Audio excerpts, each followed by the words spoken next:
అంబేద్కర్ విదేశీ విద్యా పథకాన్ని పేరు తీసేసి జగన్ విదేశీ విద్యా పథకాన్ని ఎందుకు పెట్టారు? అంబేద్కర్ కంటే ముందు గొప్పవాడి జగన్మోహన్ రెడ్డి. నువ్వెంతో నీ బతికెంతో నీ స్థాయి.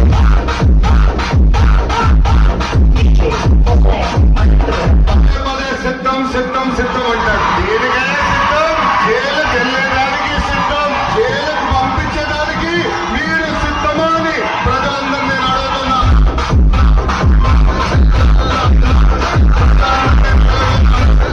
చాలా మొండి మనిషిని. ప్రజా సమస్యలకు వచ్చేటప్పటికి నా అంత మొండి కూడా జగన్ చూడవు చెప్తున్నా. మామూలు రాజకీయ నాయకులు చూసావు, విప్లవకారుడు రాజకీయ నాయకుడికి ఎలా ఉంటుందో నీకు రోజు చూపిస్తాను.